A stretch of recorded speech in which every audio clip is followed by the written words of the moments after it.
So here's a question that no one's really answering. Why did Trump attack Iran? And I don't mean the surface level answer. I mean the real reasons, the ones that connect to China, to AI, to energy, to Israel, to Saudi, and to the long-term restructuring of power across the entire planet.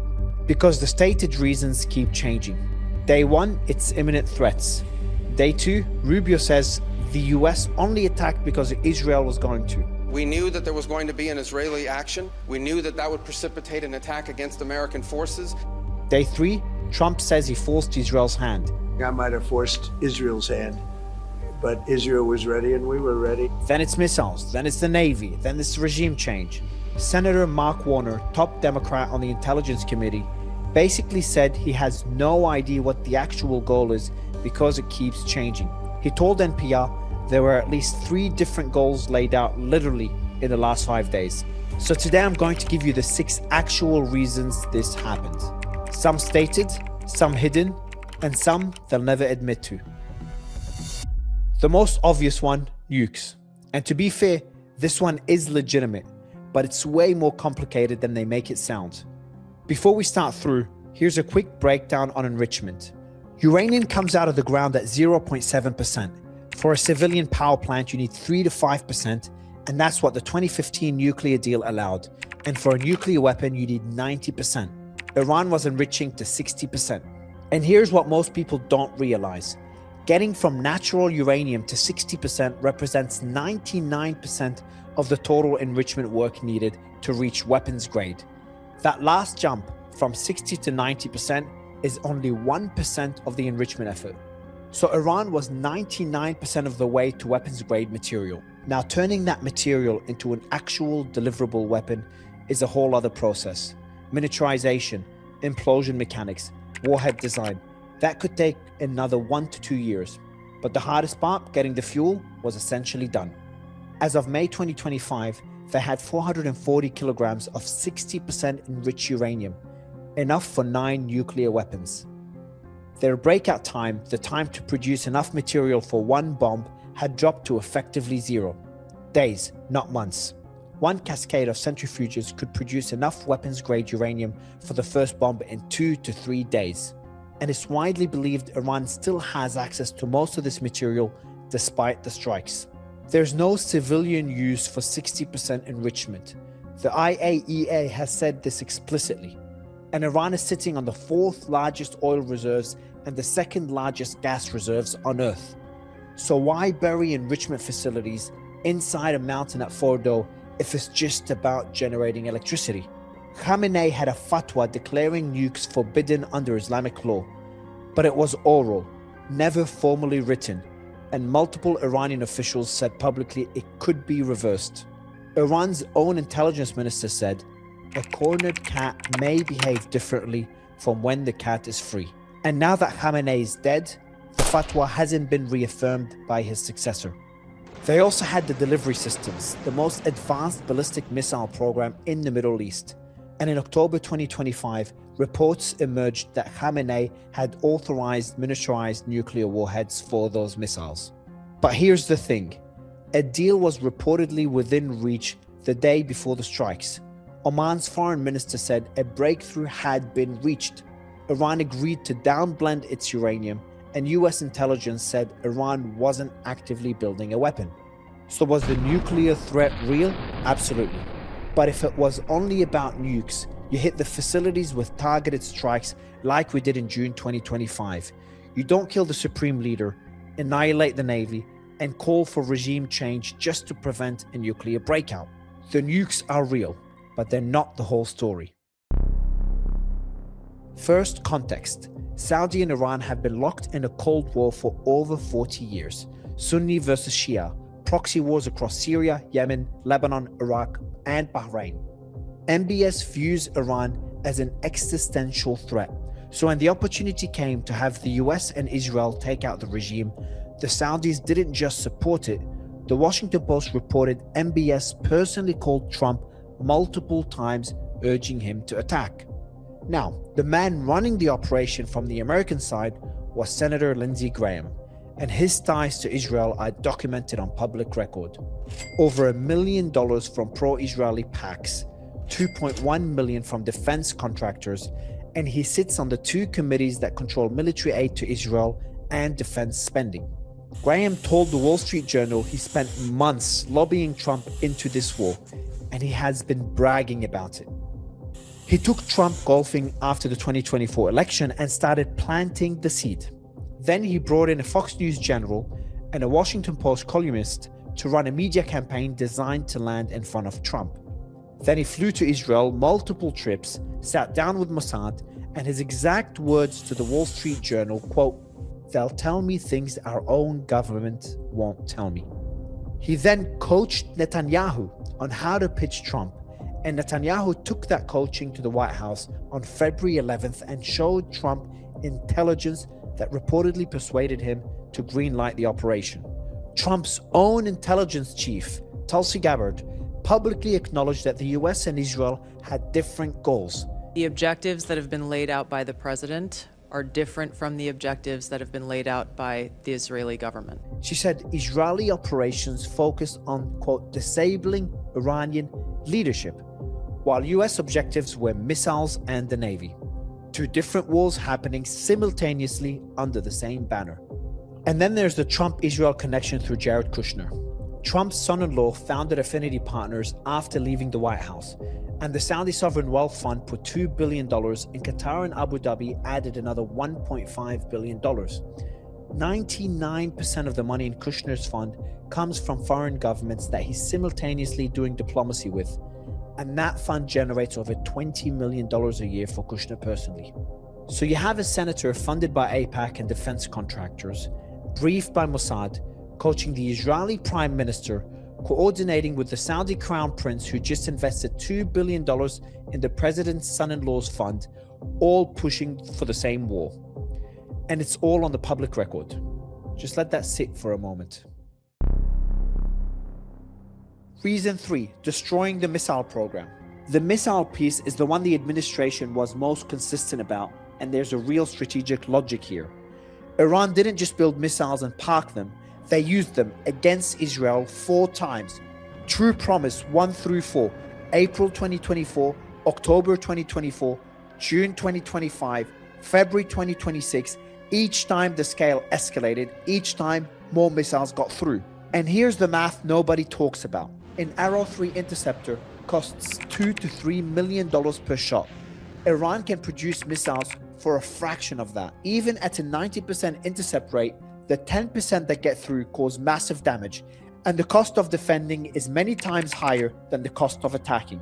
Over time, that math bankrupts the defense, and Israel can't win that equation forever.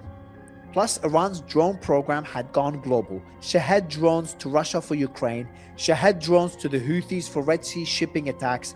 Iran was arming America's adversaries on multiple continents. And Hegseth made a key point.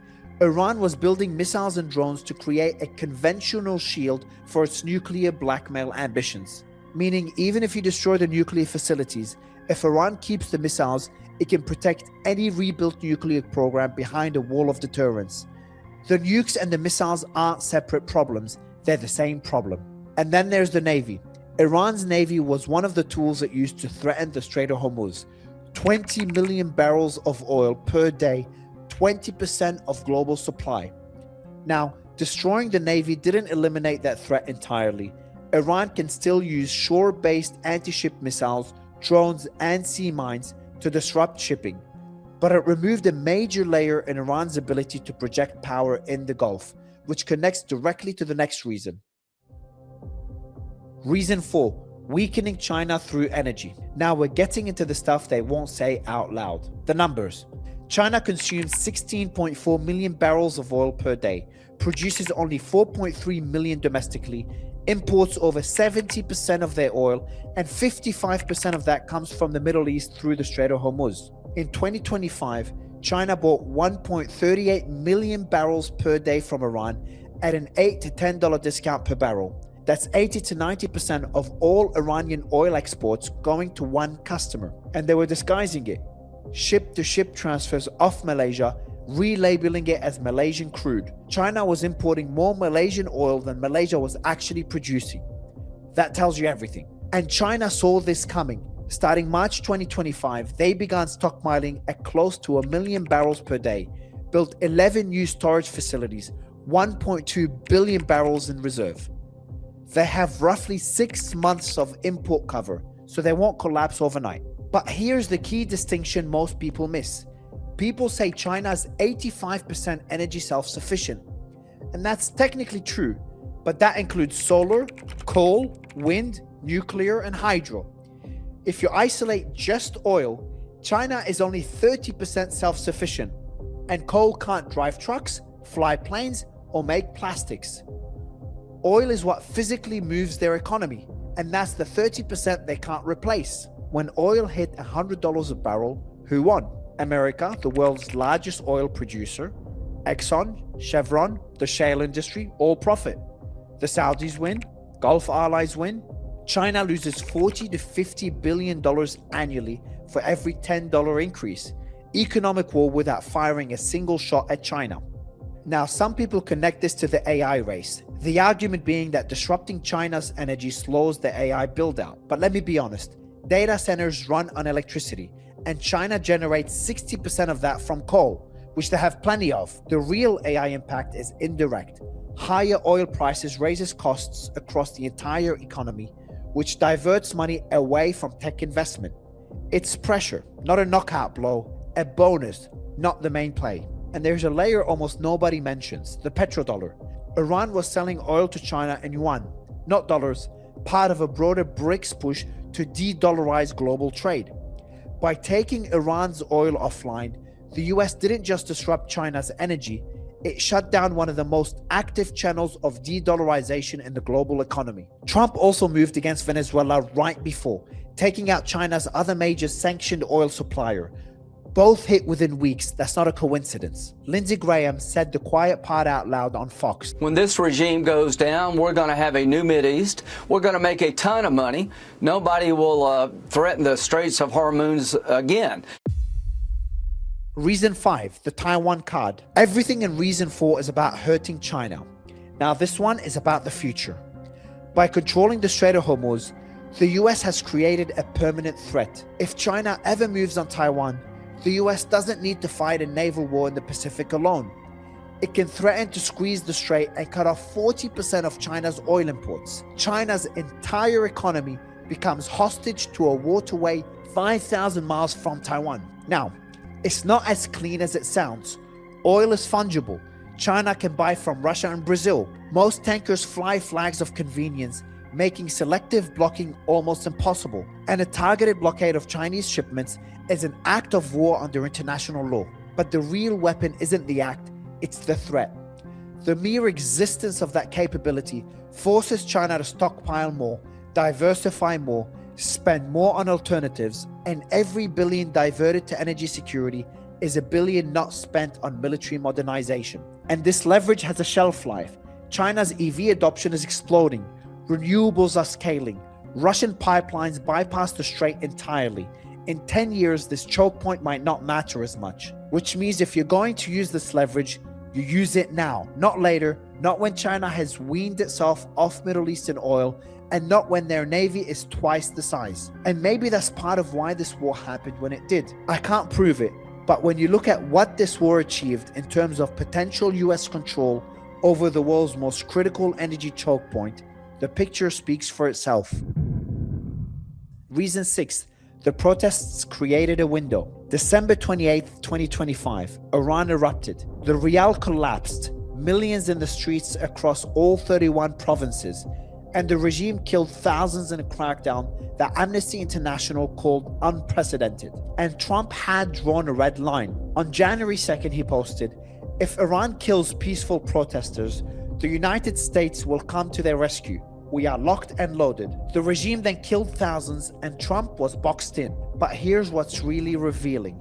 The US and Israel didn't just see the protests as moral justification. They saw the protesters as a substitute for ground troops. Netanyahu said in a press conference, "You can't do revolutions from the air. There has to be a ground component." And then he said who that ground component was: the Iranian people. Quote, "We can create the conditions, but they have to exploit those conditions." Trump said the same thing. told Iranians this was their only chance for generations to take over their government. The plan was bomb the military, kill the leadership, then wait for 90 million Iranians to finish the job. The protesters would be the ground troops.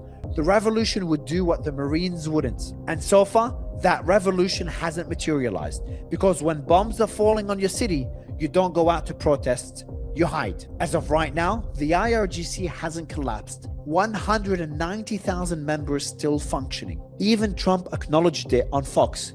Quote, "That's a pretty big hurdle to climb for people that don't have weapons." Could that change? Maybe. Maybe the IRGC fractures. Maybe the people rise up eventually. But the bet that protesters would finish what the bomb started is the biggest open question of this entire conflict. 6 reasons, some stated, some hidden, some they'll never admit. Nukes, Israeli and Saudi lobbying, the missile program, weakening China through energy, Taiwan leverage, and the protest window. None of them exist in isolation. They all overlap. They all reinforce each other. And that's what makes this so complicated. Is this the right call? I honestly don't know. I've tried to lay out the facts as clearly as I can. Some of these are legitimate security concerns. Some are geopolitical chess moves. Some look a lot like a foreign country dragging America into its own war. You have the facts, now you connect the dots. Let me know what you think in the comments. Share this if you found it valuable. And know one thing, we will keep covering this because it is far from over.